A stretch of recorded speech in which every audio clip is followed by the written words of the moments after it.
Buenas noches, para mí son noches.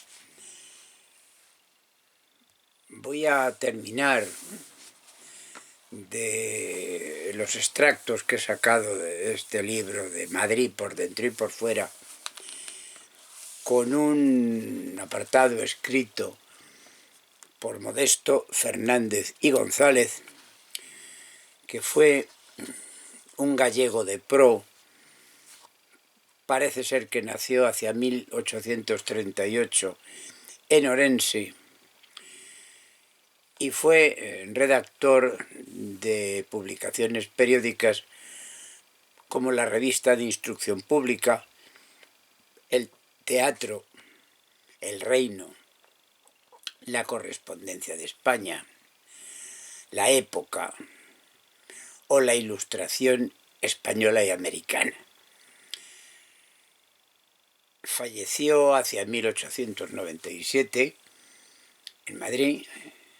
Fue hermano del filólogo Francisco Fernández y González y del novelista Manuel Fernández y González. Y además, que es el dato curioso, fue primo del abuelo del escritor Camilo José Cela.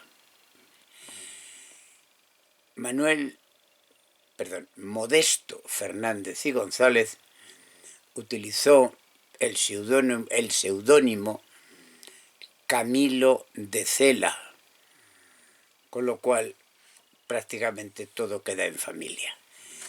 Bueno, pues lo que escribió este señor, que pone, como os digo, fin a este libro, habrá otros posteriormente, se va a titular La Tribuna de Periodistas.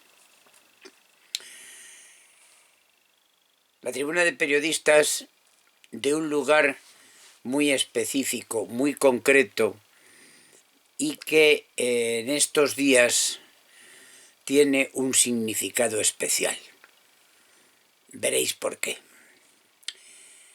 En una de las calles más concurridas de Madrid, y en la que el lujo, el vicio y la miseria se disputan a porfía el honor de la victoria, levántase un edificio que representa a la nación y sirve de ornato a la capital de la misma.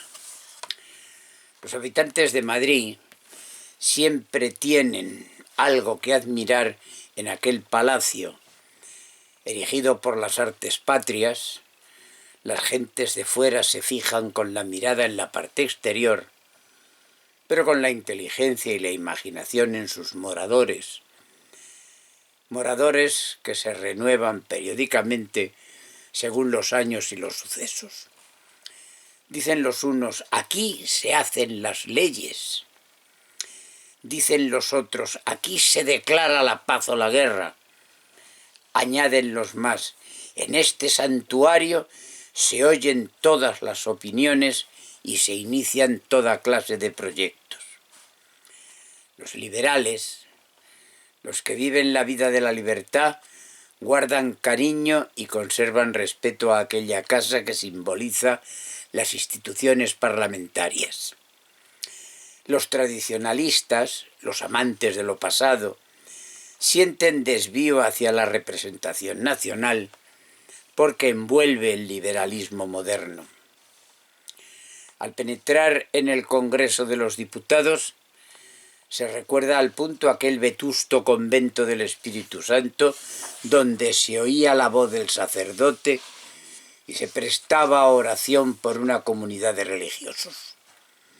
El sistema constitucional dejó desierto aquel edificio habilitado más tarde para Cámara Popular. Desde allí al Teatro de Oriente y desde el Teatro de Oriente allí.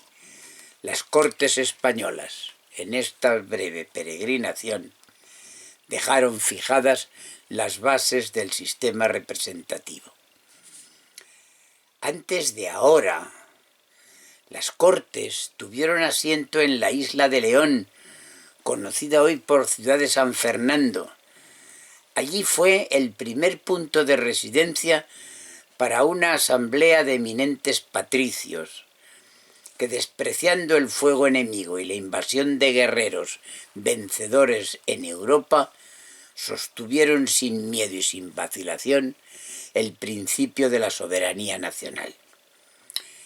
Fecha memorable la del 24 de septiembre de 1810, apertura de las Cortes de Cádiz, que recordará con orgullo todo buen español.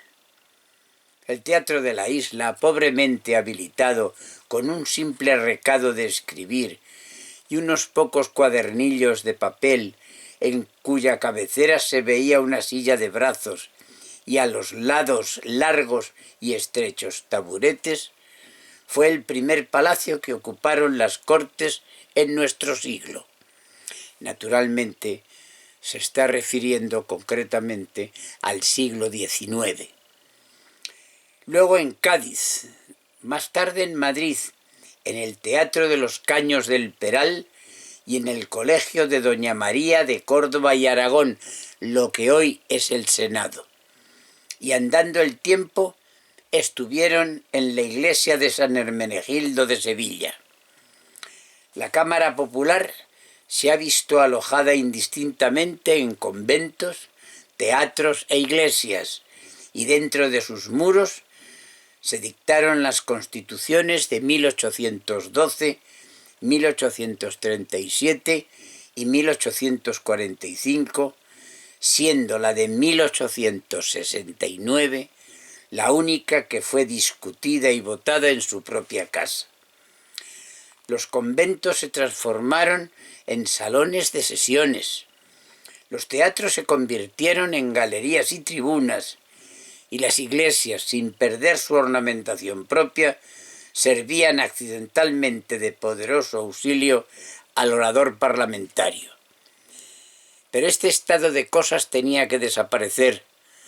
La necesidad obligó a construir un edificio cuyos planos, aprobados en público certamen, corresponden al arquitecto señor Colomer, y el 10 de octubre de 1843 dieron comienzo los trabajos con presencia de la familia real, de los altos dignatarios del Estado y de los legisladores de la nación.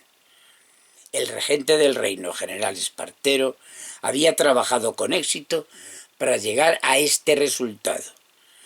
Algunos años bastaron para concluir esta obra monumental que honrará al siglo XIX.